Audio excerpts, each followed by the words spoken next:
Well, it's a chilly day today. I'm just about to embark on the Christmas harvest. It's always a fairly big harvest for us, but we're not doing it for many people, only for us and the kids. But we do a lot of entertaining over Christmas, and so we'll be picking quite a bit. And I do sort of have quite a bit under grow lights as well. I'll show you all of that as we go through. And that just increases the quality really of the harvest for Christmas and in January as well, when leaf quality is not so great in January, and so it's nice to have a bit of sort of stuff grown under grow lights just to sort of enhance that a little bit. But there's plenty to pick in here, plenty on the allotment, plenty back at home, plenty in the freezer, plenty in the store, so we're not going to go hungry this Christmas. What I'll also do is talk a little bit about some of the meals that we're going to make over Christmas, and maybe if I get around to it I'll actually show you some of the meals in a upcoming video. So with that, I think I'm going to get started with the picking. So the plot's looking really bleak at this time of year. This is my main carrot bed for winter. I'm hoping some good carrots because, we really like carrots, and obviously they're an important part of Christmas dinner. So these are looking absolutely top notch, so I'm really happy. It's nice to make a special effort at Christmas, so I think we'll pick a whole row.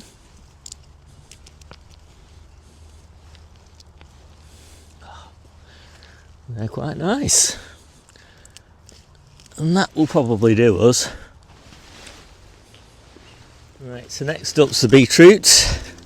Beetroot obviously doesn't need to be protected like this with a cold frame top, but the follow-on crop does, so that's why it's on there. I'm going to pick, I think, 4 of the red beetroot, and I'll pick a couple of really nice golden beetroots as well, maybe a few more. Let's pick that one. So I think that's a nice selection of beetroot, and I'll take one white beetroot from the store as well. I don't have any white beetroot left in the ground, so I'm going to need quite a few sprouts. I'll probably pick about 1.5 stems, I think. I don't want to go totally over the top because these do need to last us all the way through until the end of February, really, ideally. By then we should have plentiful alternative brassicas ready.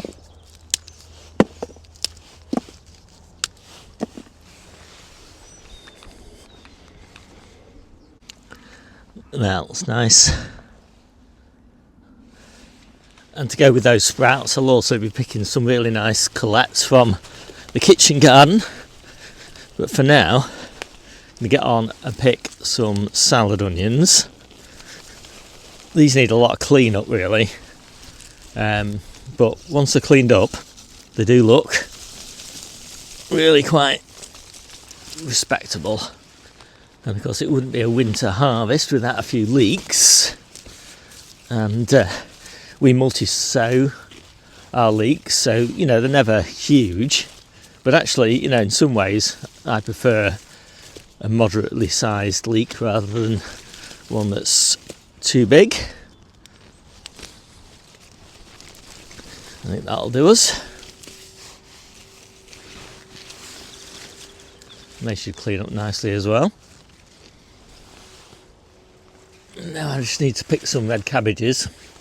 I've got a nice little Savoy. I've only got one Savoy left, so this is quite precious. And I've got quite a few red cabbages left. They're not too bad. I keep them in pots in the greenhouse at this time of year because I don't want them to go mouldy. But that's going to clean up really nicely. Lovely. Debbie said, don't forget to get plenty of nice fresh parsley.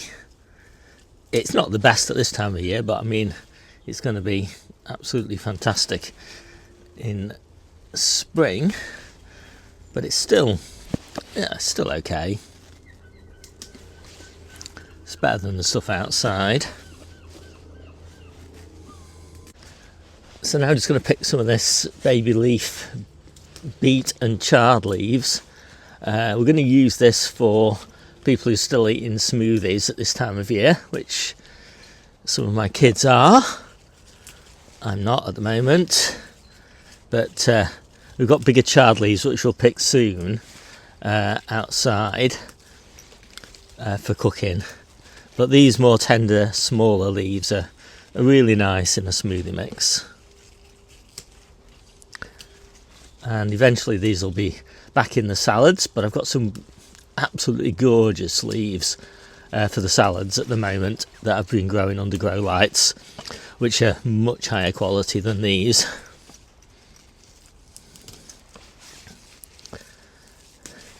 But I'll mix these up with some spinach, and this should make a nice smoothie. That looks quite nice. I'll rummage around in this container and see if I can get some nice carrots for the salads. Hard to get out, they're all packed in so close together. Because this is, this is a better size really for the salad mixes, and save those big ones for cooking.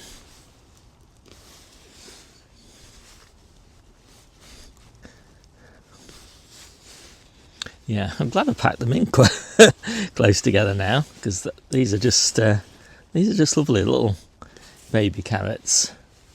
Perfect. The chard's starting to lose a bit of quality now, but I think I'll still be able to get some decent leaves if I'm choosy. Yeah, it's not too bad. I just pick a little bit of kale. We're not going to need a huge amount of kale, but because we've got all that cabbage, but just a few leaves, especially this beautiful tight curled kale, really is quite gorgeous. I'll see if I can dig up a few Jerusalem artichokes as well. So this is my baby leaf spinach bed. And it's always difficult to get, I find, really good quality baby leaf spinach at this time of year. So I'm going to leave this for February or late January, and I'm going to pick some of my grow light spinach instead.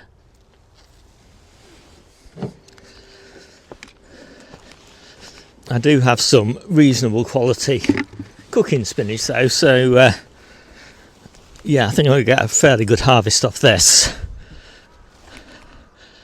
And everybody said they want spinach for Christmas. Yeah, this is reasonable. I wouldn't want to eat it in a salad, but it's absolutely fine for cooking.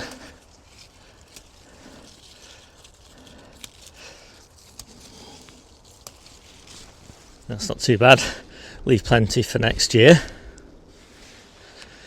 I just picked just a few leaves from this bed, which is my main spring spinach bed. It's looking a bit ragged now, but it'll be fine in spring. It'll burst back into life, of course. And this is one of our favourite spring varieties, Rubino. That just tops off the tub. Right, and that's everything from the allotment bar the lettuces now. So I'm going to pick quite a lot of lettuce from here actually. I'm going to start just taking the lettuces down to the core. They won't then be harvested again until the end of February probably. It takes a while for them to regrow. There's quite a lot of lettuce here, but I will start in January adding grow light lettuces to the mix. Just to give these lettuce beds a bit of a rest, so they're nice and prolific when we come to spring.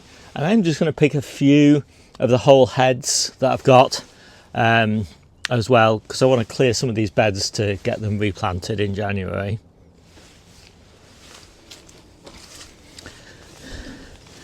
So these are Brighton. These are a nice lettuce for winter. I wouldn't eat them at any other time of year, but you know, they do well. You know, they make a nice sort of little head. You don't want the heads too tight, otherwise you do start to get some rotting on the inner leaves. But yeah, that's nice. Happy with that. And then, as I mentioned, I will start taking some of these, like these Grenoble Reds, down to the core. And what I mean by that is basically like 4 or 5 inner leaves. And so that should be plenty of leaves left for them then to regrow. I think I'll do it down to about that. That gives me a good leaf harvest, and it minimises the number of wounds that these lettuces experience. So rather than being wounded every week, and as I harvest like 1 or 2 leaves, they just get this one event, and hopefully they'll recover okay from it.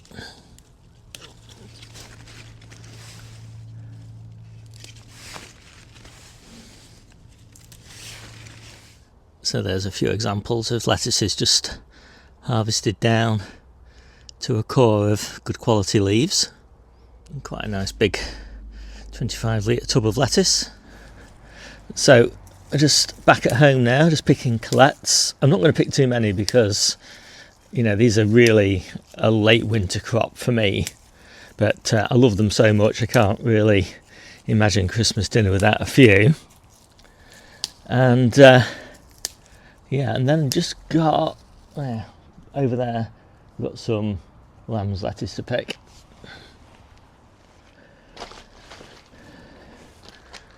So I actually got quite a lot of lamb's lettuce. It'll all cut so they can come in succession. This is the furthest on bed. I just tend to snip it off. There's no point letting it regrow, it's so slow growing. And yeah, again, this is a late winter crop really, but it's quite nice to have a bit of it.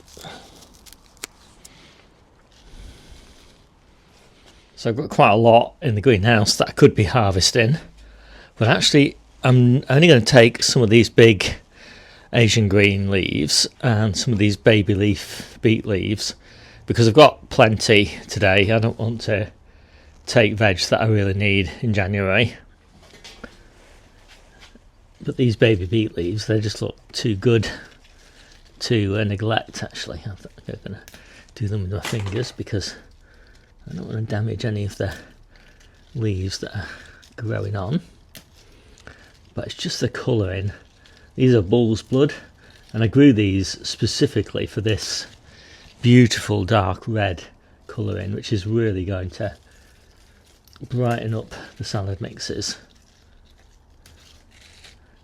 And of course they're super healthy too, and grown under lights like these, the leaves are very thick and not leathery. I would say they're more succulent, and yeah, that makes them extra special.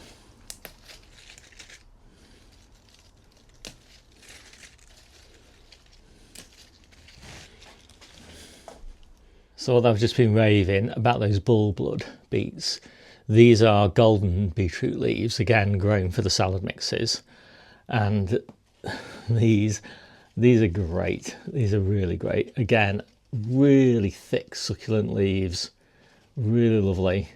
So they don't add as much colour, but they definitely add a lot of texture and taste to the mix. Very pleased with those. So the last little bit of our Christmas harvest here is just the spinach. These have been grown out in the greenhouse. I just brought them inside just for about a week, just to crisp them up really nicely. And it's so nice to have spring quality baby leaf spinach in the middle of winter. So I'm hoping that these trays, I think I've got 4 of these trays, 2 are in the greenhouse, will keep us going until spring, and then we'll have true spring baby leaf spinach in our salads.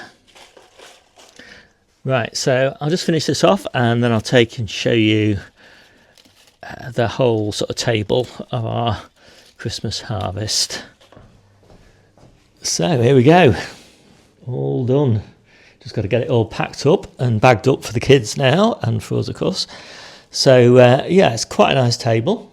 Almost everything you saw me harvest, apart from perhaps some yacon, which came from the store, onions, garlic and shallots and stuff like that, which came from the store, potatoes, which came from the store.